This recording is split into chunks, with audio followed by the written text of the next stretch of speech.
Selamat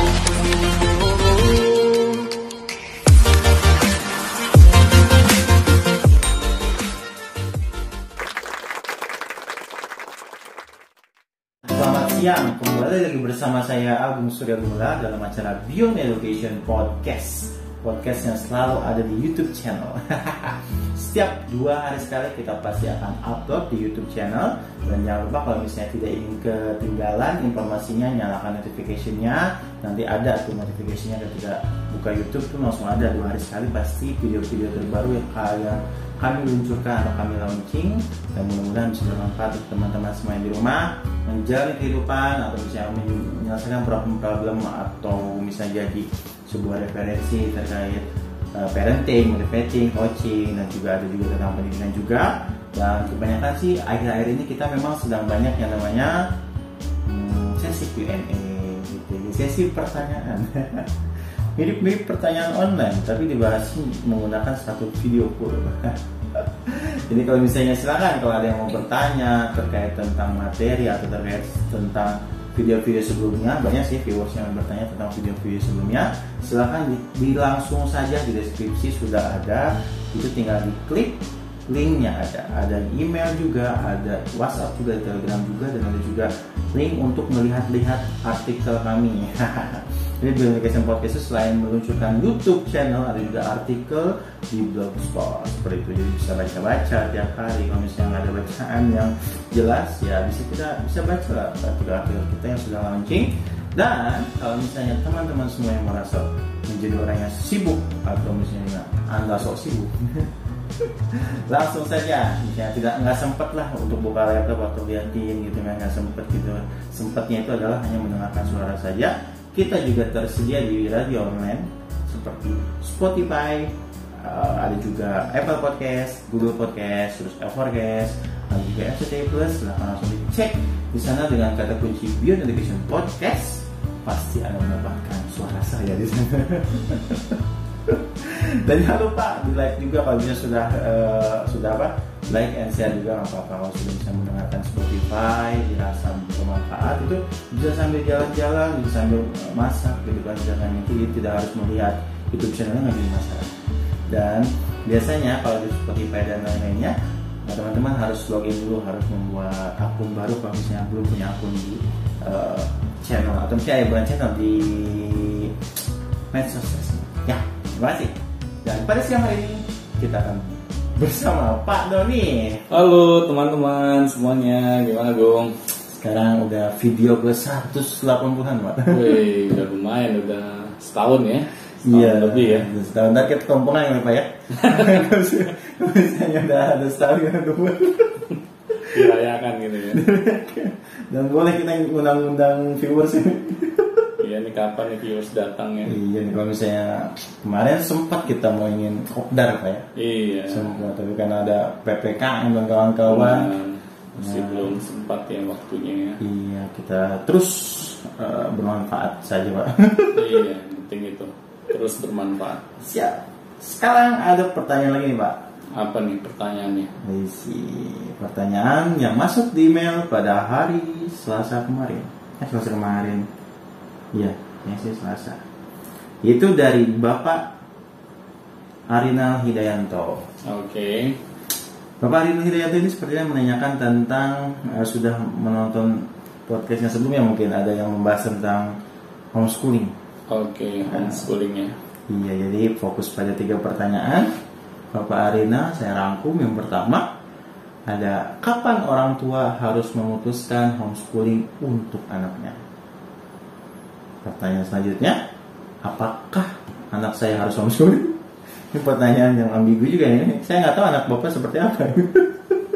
Yang ketiga adalah, apakah prinsip dasar homeschooling yang harus dimiliki orang tua? Okay. Jadi seputar homeschooling Pak ya. Kita mulai dari pertanyaan pertama Pak ya. Kapan orang tua harus memutuskan homeschooling? Atau dari mana bisa Pak? Ya, jadi kalau ditanya kapan, ya bisa kapan saja.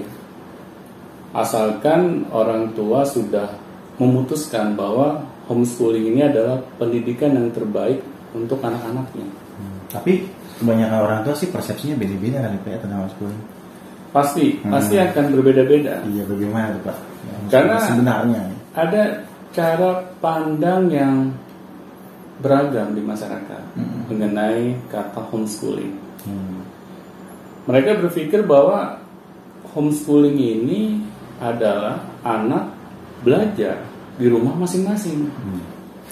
Jadi kita lebih fokus kepada kata benda, yaitu bentuk bangunannya. Home-nya.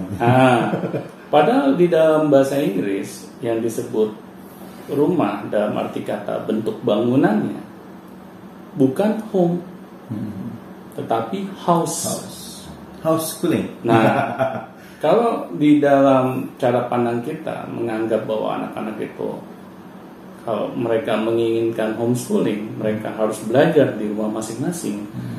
Berarti kita ada salah persepsi.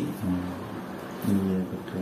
Nah, di sini makanya kita harus mencari tahu dulu apa sih yang dimaksud dengan homeschooling. Kalau di dalam bahasa Inggris makna kata home itu bukan bentuk bangunannya, tetapi lebih ke rasanya.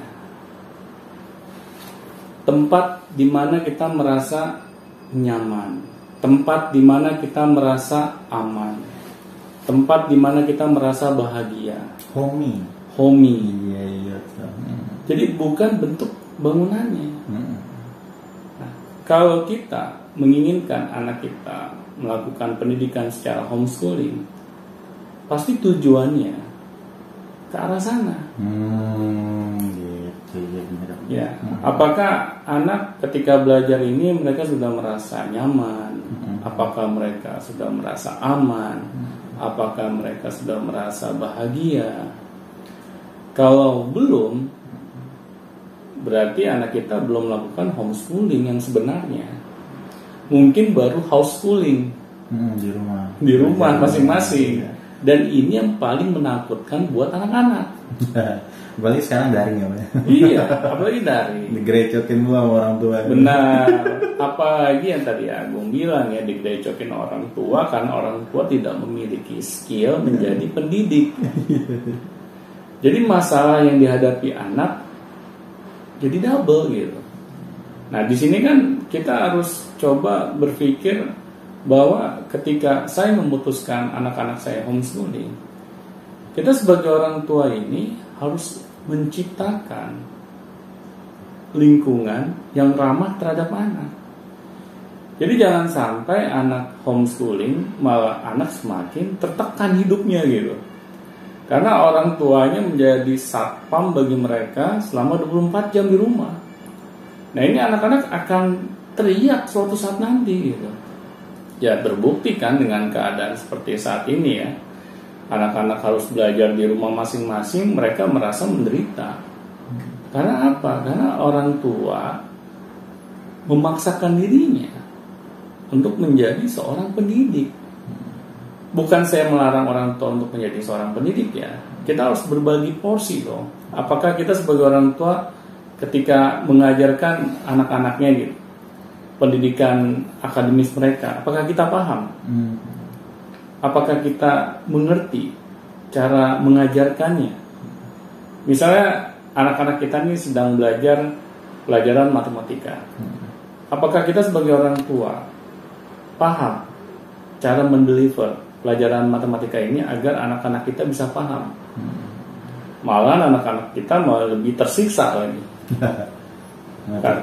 Iya, karena kita tidak tahu cara mendeliver pelajaran matematika dengan baik. Iya, persepsi orang tua sih kalau misalnya tentang pelajaran gitu Pak ya, hanya mendengarkan guru, mengerjakan tugas, ulangan dan nilai.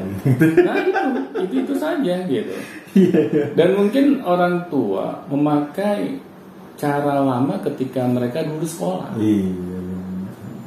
Akhirnya cara-cara seperti itulah yang orang tua tahu dan cara seperti itu yang mereka berikan kepada anak. Padahal cara-cara yang dulu kita pernah dapatkan itu belum tentu saat ini layak gitu. Kita berikan kepada anak-anak kita. Apalagi sekarang kan media belajar ini sudah begitu banyak gitu. Melimpah ya. Melimpah. Di mana-mana ada ya. Benar. Harus bingung ya. Tapi kalau orang tua nggak up to date dalam cara dia mengajarkan anak-anaknya, ya pasti anak-anaknya akan tersiksa. Nah di sini orang tua ketika memutuskan anak-anaknya untuk homeschooling, kalau kita merasa nih, saya tidak memiliki skill nih dalam mendidik pelajaran akademis kepada anak-anak saya, ya sudah, kita cari partner, yaitu lembaga pendidikan mana yang menyediakan pola pendidikan homeschooling. Jadi orang tua tidak sendirian gitu ketika melakukan homeschooling di rumahnya. Atau memang homeschooling ini tidak harus selalu di rumah, bisa di mana saja. Nih, kadang bisa di alam. Iya. Nah, jangan sampai nih ketika kita melakukan homeschooling buat anak-anak kita, yaitu kita kembali lagi ke kata bentuk bangunannya. Nah, sebenarnya kan kalau kita melakukan homeschooling, berarti media belajar kita itu bisa di mana saja, kapan saja, dan oleh siapa saja. Jadi sangat luas gitu. Yang penting kita nyaman. Yang penting kita nyaman. Bahagia. Benar. Jadi kita membuat anak-anak kita, tujuan utamanya tergali potensinya.